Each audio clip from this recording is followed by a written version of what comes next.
Splashdown. From Tranquility Base to Taurus Littrow to the tranquil waters of the Pacific, the latest chapter of NASA's journey to the moon comes to a close.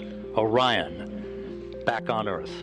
Unofficial splashdown time, 11:40 and 30 seconds a.m. Central Time, at a mission elapsed time of 25 days, 10 hours, 54 minutes, 50 seconds. That's unofficial. Splashing down off the coast of Baja, California.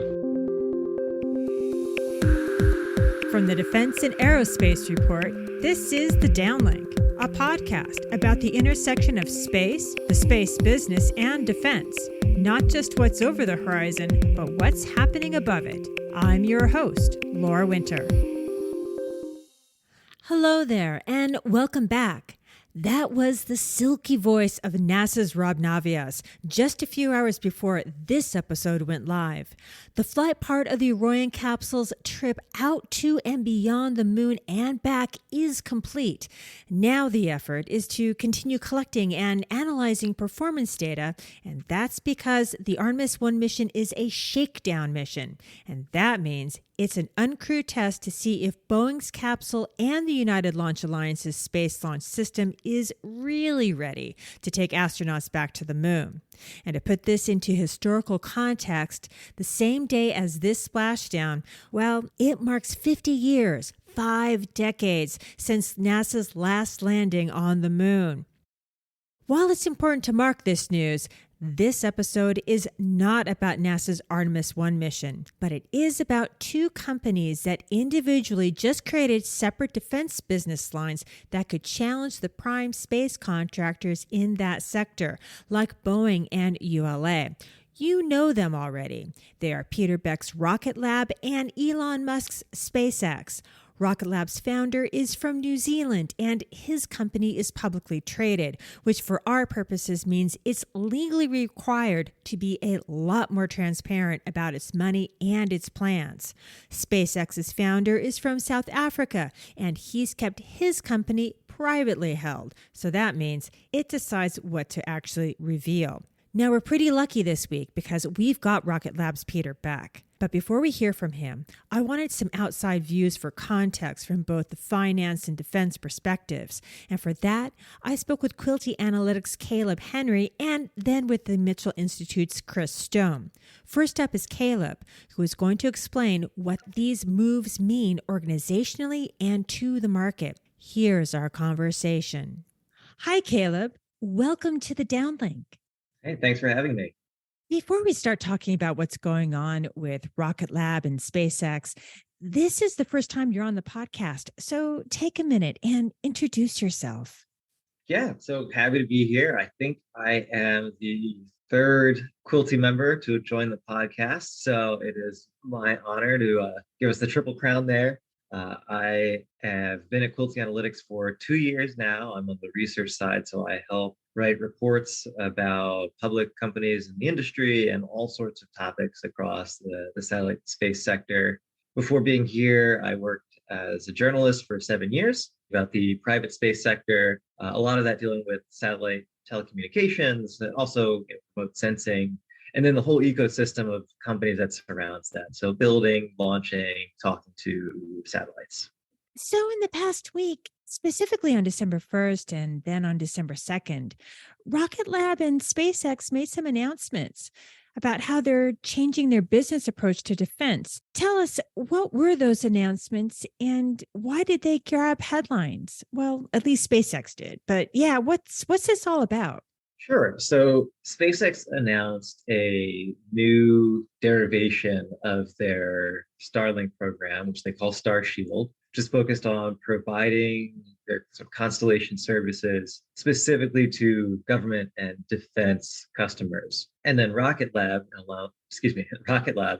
announced their own defense business line that is also focused more specifically on creating products and services from their pool of products. So their Electron launch vehicle, future neutron launch vehicle, and their space services, the spacecraft and spacecraft components that they build for the defense sector.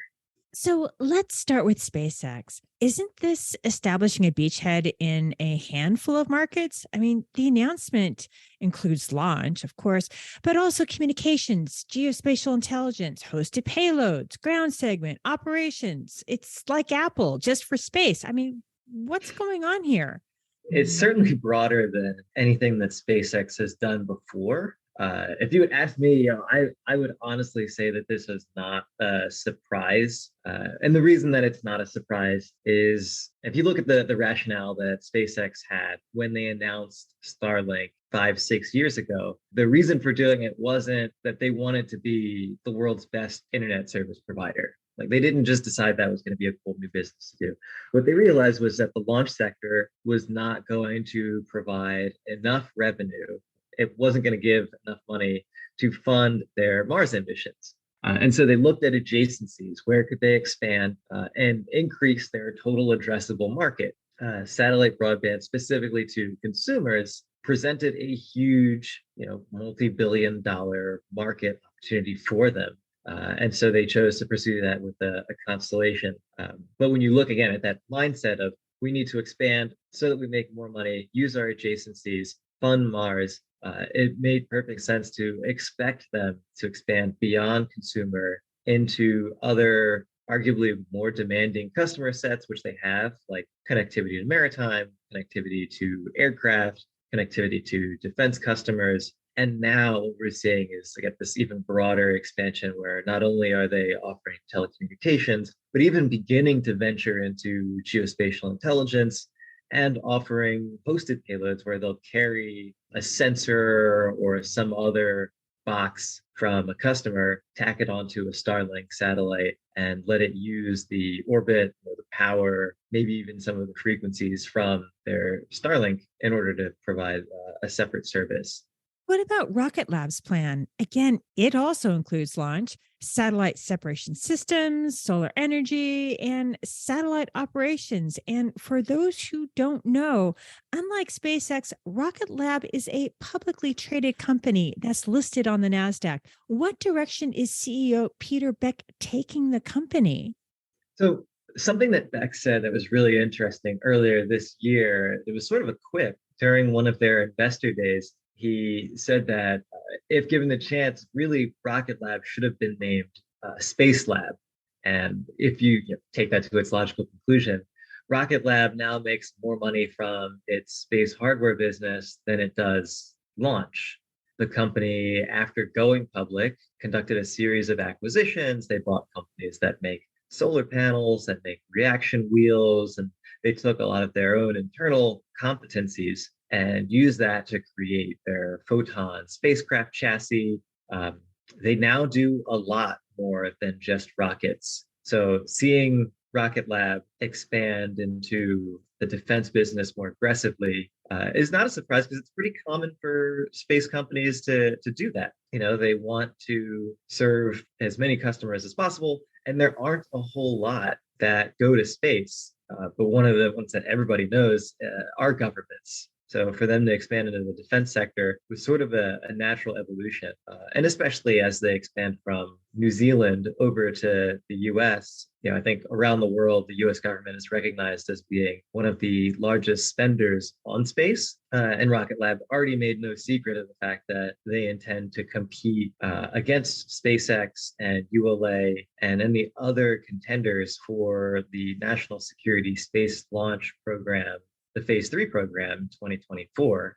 So it looks like a pragmatic move on their part to, one, position themselves for that contract, and two, to court more intensely the government for all manner of space services, whether it's launch, satellite manufacturing, space as a service, or whatever DoD is interested in. Now, these announcements came basically within 24 hours of each other. Rocket Lab announced on December 1st, SpaceX announced on December 2nd. How have these two announcements been received? I mean, it feels kind of odd, no? I mean, the timing of them, I think competitors do always watch when each other are announcing big programs or things like that. That said, I really doubt that this was some sort of coordinated thing. if you look more broadly, it's not at all uncommon for space companies to have a defense arm of some sort. Even just within the launch sector, Virgin Orbit has had Box Space, their federal government division, for many years. Firefly had a division called Firefly Black that was also focused on the defense market, federal government, which they later rebranded to Firefly STS, Space Transportation Services. And then if you look across the host of satellite communications companies and geospatial intelligence companies, you'll find very often specific arms of companies where their whole purpose is to focus on the government. Intelsat has Intelsat General, Planet has Planet Federal, you've got SES Government. It's just not uncommon. What we're seeing here is just an increased push where the timing might seem odd because they're spun together, but it's really a fairly normal thing for space companies to do. And they do this because defense customers have needs that are oftentimes very specific and differ from the commercial sector. So in some ways, defense customers can be more demanding. There's just loads more paperwork that they have to do for starters. And then when they actually have the service, government customers often have more requests. Maybe they want a more demanding launch to a higher orbit, or they want a spacecraft with far more encryption than a private commercial one. Maybe they want it to be more responsive, faster, and have more bells and whistles that private customers just aren't willing to spend for. And all of those needs, when you've got a really needy customer who's also willing to pay more, they tend to get a tailored service. And that's what we're seeing. But these announcements, especially the SpaceX one, kind of cause some concern amongst investors?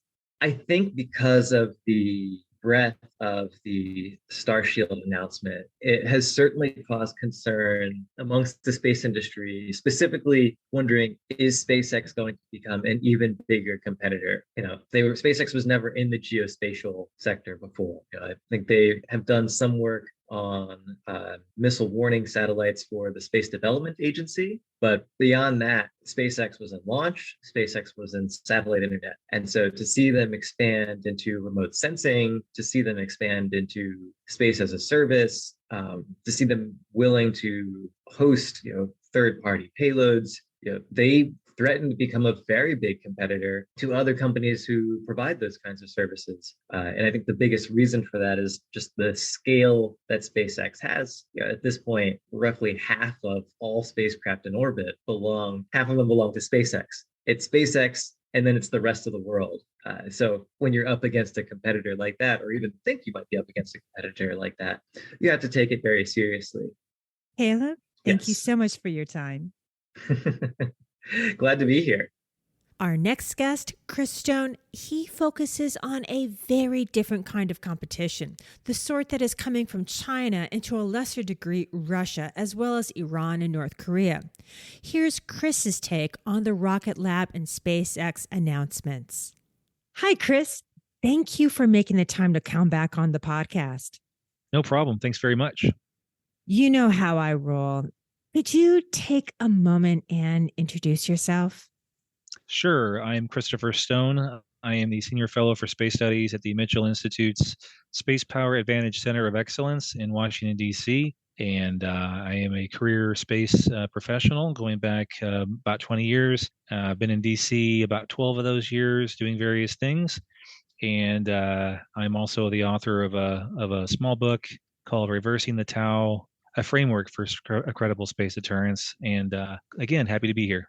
If you remember earlier this week, you and I had a chat about the recent announcements made by SpaceX and Rocket Lab. They're opening dedicated offices or establishing a subsidiary focused on defense contracts. And you had a different take, and I'd love for you to share that. Sure. One of the reasons why I believe you're seeing a lot of companies, especially new space companies, bringing themselves into the national security market with subsidiary companies or sub-companies, such as Starshield and Rocket Lab, and even Virgin Orbit has one, is because a lot of the companies, not all of them, have their parent companies have foreign investment and foreign leadership. And so if that company wants to have access and sponsorships for U.S. national security or intelligence community projects, you have to have the decision-making pieces of those companies be U.S. citizens. And when you do that, it makes it a whole lot easier to deal with facility clearances for SCIF, which are basically for top secret rooms that you can do that kind of work and design and all that. Have the facilities you need to do that kind of work. It also gives you the ability to get sponsored by federal governments for projects. It helps you deal with other issues related to what's called a vertical integration. And what that means is this is another reason why people are doing that is because SpaceX has kind of been an example of something that the federal government's become a fan of, which is either a company that everything is based in-house and there's not a lot of second and third tier supply chain subcontractors. The traditional industry typically has gone like the Lockheeds and Boeings have typically operated as a prime contractor, sort of a system integrator, and then they farm out the pieces of their components to other companies. And that can add cost, it can add time. Whereas if people want to have total control of, soup to nuts, or cradle to grave of whatever the project is, then they can do it in-house. So Elon's been doing that. As you see, their spacecraft, their satellites, their launch vehicles, everything is built in-house. And now that they're branching off into Starshield, this gives them the ability to take some of the early partnerships that they've been doing with Space Development Agency and others for tracking layer and things of that sort to be able to maximize what they've been building and what's been proven to be effective in Ukraine and elsewhere. One other bit of information about the clearance pieces that sometimes can be a barrier to entry for startups, and it's a little easier for companies like these that are just, instead of starting something new and trying to get into the military sphere, they've kind of already had a public-private partnership with the government, like NASA, and then they work over a little bit of DoD, and then they work a little bit of foreign commercial, and they have that experience. Startups don't necessarily have that easy going. They have to deal with the overclassification and the cost and things of that sort. So this is a smart move. They like working also with smaller companies. The federal government's been looking at all sorts of ways of dealing with smaller companies where you have less layers to deal with in order to get things approved. It's a lot faster with the decision cycles and things like that. So those are just some of the things that the federal government is trying for to try to streamline and go faster, as they've been saying with their acquisition programs for military space. You know what? You were also brought up another point that, if they also are working with the Department of Defense, in some ways it's easier for them to get the kinds of licensing that they need for both sides or all sides of the house, whether it be civil space, commercial space, or defense space. I mean, SpaceX, did recently attain partial licensing for its Gen 2 Starlink business, but it's partial. I mean, it was for 7,500 satellites, which is no small thing. I get that, but they were looking for roughly 30,000. And the FCC is still reviewing that. I mean, if they have this defense sort of branch, and if those satellites were, say, used for Starshield, I mean, would that actually help in the licensing process?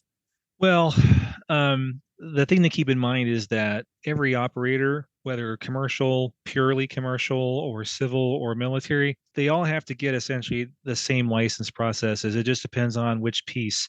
Now, the FCC, at least until the Department of Commerce push back and kind of sees what they believe is their purview for mission authorization, as it's sometimes referred to, the FCC adds things like, how long can your satellite be in orbit? When should you deorbit? What's your debris mitigation plan?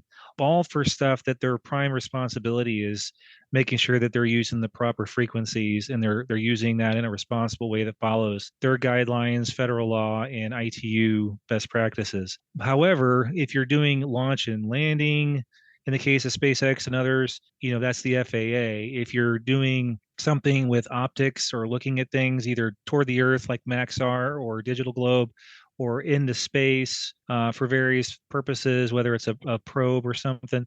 And which, by the way, Maxar's got the authorization to look not just down at the Earth, but to actually look in orbit. at other Right, for things that that. are on orbit. Right, for like space domain awareness type of missions. And so when you have that, there are these processes at the interagency. The DoD is part of it, the intelligence community is part of it, NOAA is part of it. All these entities that have equity in different pieces of the space pie, policy wise, acquisition rule wise, they all have a say in it. And each of these agencies, some of them have licensing authority, and some of them just provide feedback and decisions on that. So in a way, doing this kind of a company does streamline it a little bit, because you know that the purpose of those missions are to achieve a military or intelligence objective. And so when you know that's the objective, you don't have to wonder what it can accidentally be used for or potentially sold to somebody else. You're building something strictly for US needs. And as a result of that, the government, the DoD, whoever has a lot of say in that. So in the case of SpaceX, they have their Starlinks, which is proven pretty effective in Ukraine. They're using it for airlines. I read somewhere they're going for airline broadband, and even some places in rural areas. So they have a lot of civil and commercial application. But they've also been partnering, and they have a contract along with L3 Harris for the space tracking layer tranche, initial tranche of those satellites. And part of the agreement was to build satellites that are dedicated, as well as having potentially hosted payloads on their commercial system. So that's something that concept of hosted payloads is not new, but it's an idea that's been floated around by a lot of people that, hey, why build your own satellites, US government, if the commercial sector is going to have hundreds of these things that are operating in similar areas that you're interested in operating? Why not consolidate that and leverage the commercial off the shelf rather than doing all the development yourself? And so this, as well as other transaction authorities and other ways of doing things differently than the old traditional, cost plus contracts with multiple subcontractors scattered all over the place, is something that government is trying to get away from and toward these smaller companies with other opportunities and other objectives. So I think this is a smart move on that part.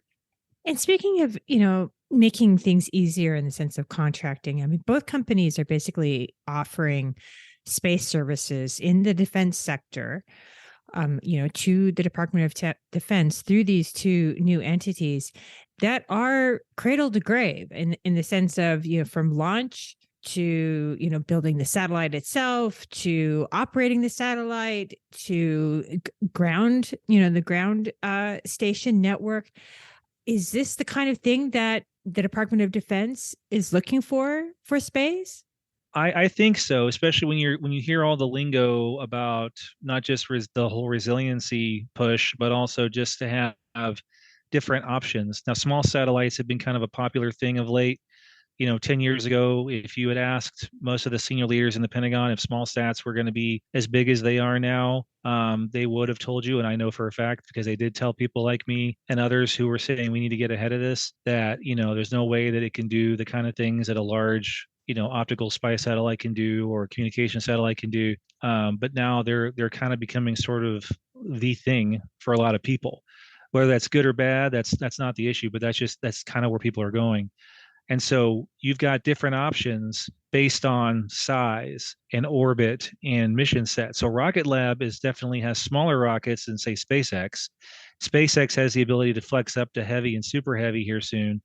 And Rocket Lab is going to be building their Neutron rocket, which is going to be bigger than Electron, but they have the ability to build their own satellites. They're wanting to build their own rockets. They're wanting to have multiple launch sites, just like SpaceX is doing. And that vertical integration, that in everything in-house model seems to be paying dividends, and it gives a lot. It streamlines things in a way because you're not having to track down a whole lot of different things. And from an industrial base capacity, if you're analyzing the health of the base, it makes it difficult for those, like I mentioned, who don't have the resources to do that, makes it harder for them to compete.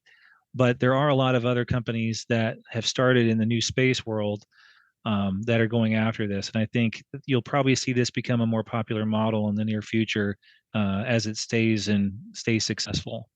Chris, thank you so much for your time. No problem. Anytime. And lastly, and most importantly, Rocket Lab's founder and CEO, Peter Beck.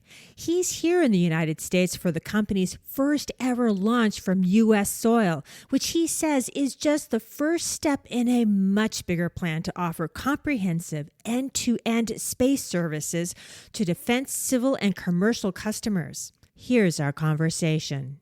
Hi, Peter. Welcome to the Downlink. It's great to have you on the podcast. It's great to be here. Thank you very much. Peter, you're a legend in the launch industry, but like all my guests, I'd like you to take a moment and introduce yourself.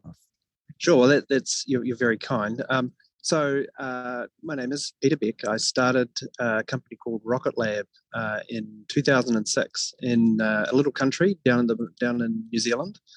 And since 2006, we started building little rockets, and they got bigger and bigger, and then finally we launched our first orbital program called the Neutron in 2014.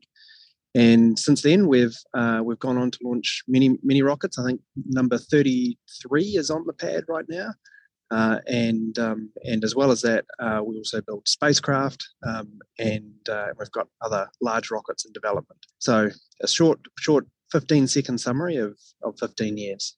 And speaking of the launch pad, these are some pretty exciting times for Rocket Lab. Revenue continues to exceed market expectation, and now the first launch from U.S. soil from NASA's Wallops Flight Facility in Virginia. This is a first for Rocket Lab, and it's also just the beginning. What does Rocket Lab have planned for the Wallops location? Yeah, no, Wallops is really special for us. So we've got two launch pads down in New Zealand, and to date that's where we've launched every Electron vehicle from. The Virginia pad was primarily stood up for our US government customers for rapid on-call demand from US soil. Even though we're a US company, like I said, most of our launches to date have been done out of New Zealand. So this launch pad is really the first time that we'll be launching out of US soil. And I guess what's more important is that it's created a really unique capability for the nation. So as I mentioned, rapid on-call dedicated small launch doesn't really exist in America today. So this new capability is really important for the nation in that respect. And how important is it to have this presence and this capability on the East Coast? I mean, it certainly puts the company closer to the defense industry and to NASA. I mean, those who have payloads, in the commercial sector needing a ride like, this upcoming launch like Hawkeye 360. I mean, how important is it to the company to be here? Yeah, it's naturally important. I mean, I would say that to date, we've flown just about every customer you can imagine. We've flown a number of NRO missions, for example, and Space Force missions and DARPA missions. So we've flown just about every commercial customer and every government customer you can imagine, not just from the US but around the world. But having this launch site in on the East Coast is certainly it makes it easier for customers to not have to travel to New Zealand, obviously, but also I can't underestimate the importance of having this as a rapid call up site, which is different to the rest of our sites.